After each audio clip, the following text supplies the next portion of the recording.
Oi, comecei atrasado a gravação, mas não dá nada. Depois a gente resolve, hein? Depois eu gravo de novo. Patrick, quer falar alguma coisa? Não, professor. Então, galera, assim, a Aline tem toda a razão. O juiz, ele é um ser humano que nada mais, nada menos passou numa prova. Ponto. Não é um ser de outro mundo, não é um cara iluminado, não é porra nenhuma. Ele é um cara que passou numa prova. Teve dedicação para passar numa prova. E é um cara que pode se enganar, eventualmente, ainda mais submetido às condições de trabalho que ele está. Hoje, o cara ser juiz, Ana, tu trabalhou no tribunal, né? Sim. Tu sabe como é que é o volume de trabalho, né? Uma coisa insana. O cara tem que gostar de trabalhar. Senão vai ser um péssimo profissional. E no Quero... tribunal ainda eu acho que chega a ser até menos, assim, se for um juiz de fazenda pública é pior. Não, é isso aí mesmo. A primeira instância acaba absorvendo mais, né? Mas o volume de trabalho é insano. Aí eu quero fazer porque eu quero só ganhar o salário. Velho, tudo bem, tu pode fazer, mas tu vai ser um péssimo juiz. Ou tem que ter uma assessoria muito boa. Mas ainda assim, né? Tem que conseguir dormir com isso. O erro da canetada vai ser teu. E ele vai acontecer, não tenho dúvida. E como ele vai acontecer, o nosso sistema jurídico entende por bem possibilitar uma revisão de eventuais erros que aconteçam por uma instância superior. Então, o fundamento do sistema recursal é justamente esse: a falibilidade humana, a inconformidade das partes. Alguma das partes não vai estar satisfeita com a decisão. Essa é a regra. A essência do direito é uma essência de debate, de não conformidade. Alguém não vai ficar satisfeito com a decisão proferida. E porque ela pode ser uma decisão equivocada, nós entendemos que é possível que ela seja objeto de impugnação. Vocês já viram, galera? Tem um documentário no Netflix que se chama DNA da Justiça. Não sei se vocês já viram. Quem tiver interesse, é bem interessante. O DNA da Justiça retrata vários episódios nos quais houve a atuação do Project Innocence, que eles pegam casos de condenações injustas e acabam conseguindo reverter. Essa atuação agora começou a ser feita no Brasil também. Nós já tivemos alguns casos, até saiu no Fantástico. Eu vi a reportagem depois. Mas aí demonstra perfeitamente a possibilidade de uma condenação injusta. Ainda mais que o nosso sistema judiciário brasileiro, ele profere a maioria das suas condenações na prova testemunhal, que é o que a gente chama, né, uma categoria de provas dependentes da memória, que é algo extremamente débil, fraco. Aline, o que tu almoçou terça-feira? Não me lembro. A gente não lembra nem o que a gente almoçou. Eu não lembro nem o que que eu almocei ontem. Imagina. Ontem eu comi almôndega. Almôndega? Ah, Ana é chique, hein? Almôndega? No almoço, Ana? Selvageria, achei que tu era daquelas que era saladinha, peitinho de frango, batata doce, esses troços aí. Nunca. Nunca. Galera, é muito difícil. A nossa memória ela nos prega várias peças. Com certeza. Olha só, o caminho que precisa percorrer. Eu vi um fato. A minha memória registrou esse fato. Beleza. Passou algum tempo. Quando eu chego no depoimento, eu preciso verbalizar algo que eu estou imaginando, que já passou, que é diferente daquilo que eu vi, que é diferente daquilo que aconteceu. E isso que eu estou verbalizando é diferente do que aconteceu, o que o juiz compreende é diferente do que eu disse, e aquilo que ele interpreta é diferente do que eu falei. É muito louco. Onde que a gente vê isso? A gente vê isso aí em conversa. Por exemplo, com a minha esposa no WhatsApp. Ela pergunta, oi, tudo bem? Eu respondo tudo. E ela pergunta o que houve. Ué? Tu perguntou se tá tudo bem, eu disse que tá tudo. Não, tu tá estranho. Eu não tô estranho. Só falei que tá tudo bem. Há uma dissonância cognitiva naquele comportamento. A linguagem é algo intrincado. Então, para mim, eu respondi que estava tudo bem, e a maneira como ela interpretou a minha resposta é distinto daquilo que eu disse, ou quis dizer, melhor dizendo.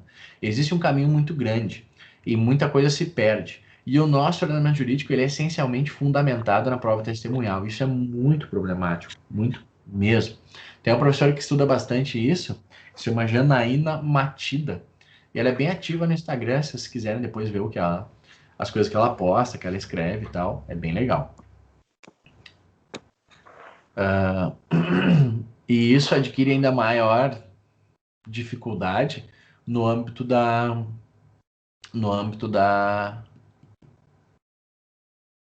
das crianças e adolescentes nos crimes sexuais envolvendo falsas memórias, né? Algumas vezes falsas memórias, tem que ter um cuidado muito grande mesmo.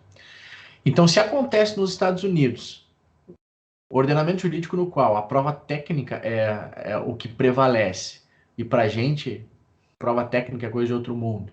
Imagina aqui, na nossa realidade. Imagina aqui para a gente. É bem problemático.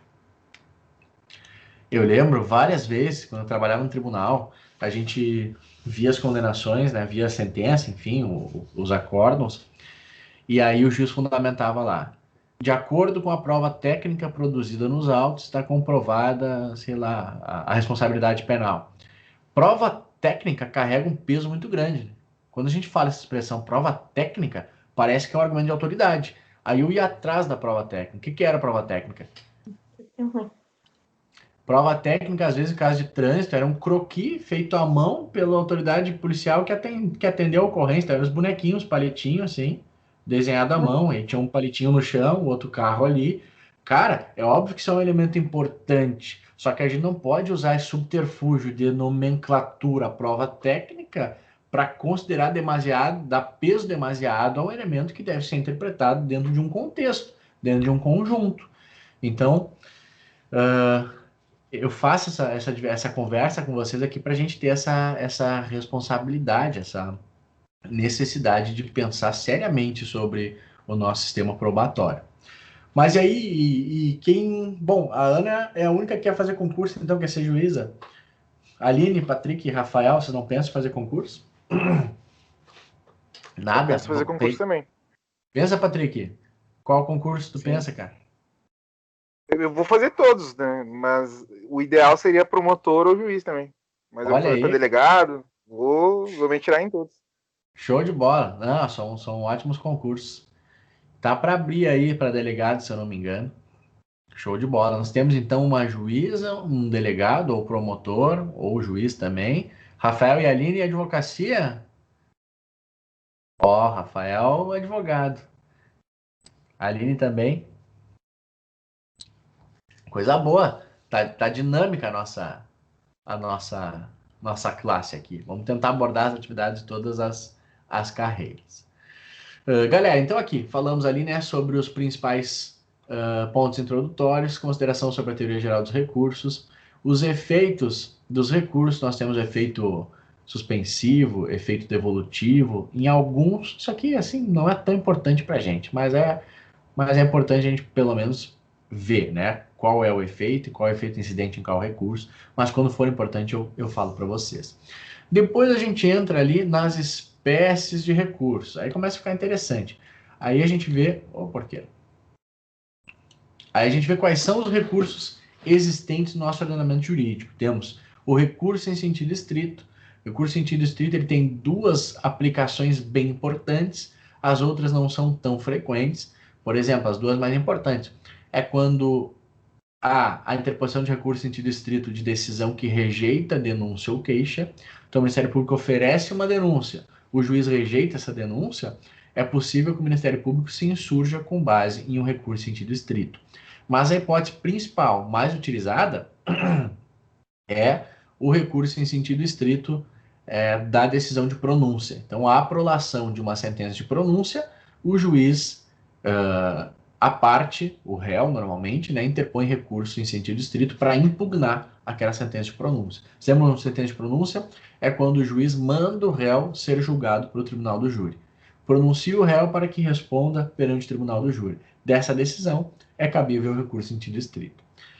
Recurso de apelação, recurso mais clássico que nós temos, né, de sentença, em regra, cabe apelação. ou decisão terminativa com força determinativa, ou das decisões do tribunal do júri em hipóteses delimitadas. Recurso de embargo de declaração é quando há alguma omissão, obscuridade, contradição na decisão do juiz ou no acórdão. Aí é possível que haja a apresentação de embargos declaratórios. Temos os embargos infringentes e de nulidade, quando nós estamos diante de uma decisão não unânime prejudicial ao réu. Esse é um recurso exclusivo da defesa. O Ministério Público não tem possibilidade de interpor embargos infringentes e de nulidade. Carta testemunhável para fazer com que um recurso seja conhecido em algumas hipóteses delimitadas na legislação. Recurso especial extraordinário, recurso para os tribunais superiores, né? Quando nós estamos aí diante de inobservância de legislação federal ou Constituição Federal. Agravo de decisão denegatória de RESP ou recurso extraordinário. Quando não conhecem do meu recurso para os tribunais superiores, eu interponho um agravo para fazer com que o tribunal examine. Desculpa, gente. Recurso ordinário constitucional. Impetrei um habeas corpus ou um mandado de segurança. Esse habeas corpus ou mandado de segurança foi denegado. Aí eu interponho um recurso ordinário constitucional para o Tribunal Superior, para que seja apreciada a matéria. E depois a gente conversa um pouquinho sobre a execução penal. O que é a execução penal? Execução penal é o momento em que o réu tem a sua pena, como o próprio nome diz, né, executada. Então o sujeito foi condenado, ou ele está preso preventivamente, ele está dentro de um estabelecimento penal. Dentro do estabelecimento penal tem uma série de regras que ele precisa observar. Por exemplo, se ele cumpre tanto de pena, ele pode progredir de regime. Se ele cumpre tanto de pena, ele pode obter o livramento condicional. Se ele faz alguma coisa errada, ele pode ser sancionado com uma punição administrativa, pode ser reconhecido uma falta grave. Então a gente vai estudar dentro ali da execução penal quais são os principais requerimentos e os principais institutos. O único recurso cabível na execução penal é o agravo em execução.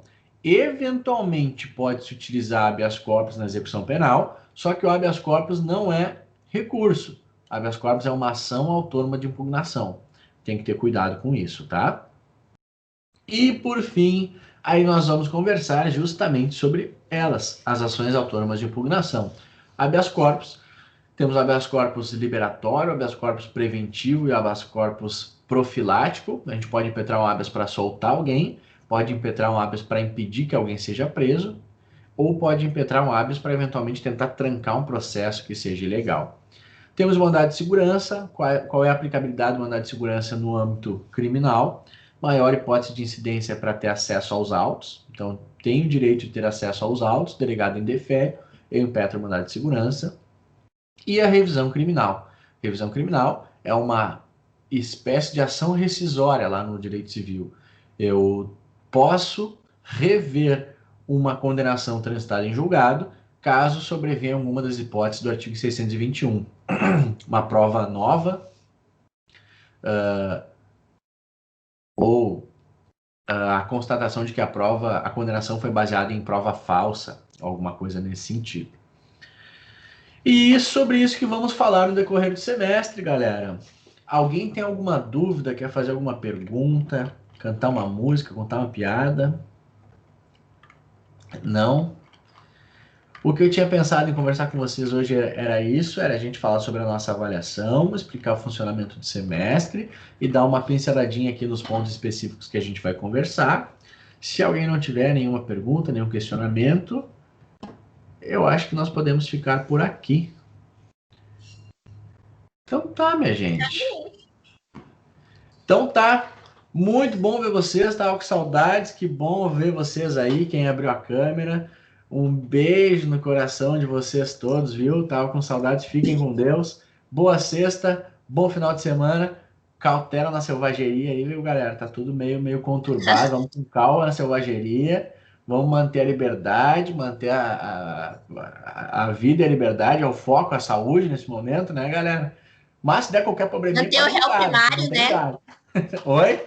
Manter o réu primário sem uso. Vamos manter o réu primário intacto, né, galera? Pelo menos por enquanto, tá tudo meio...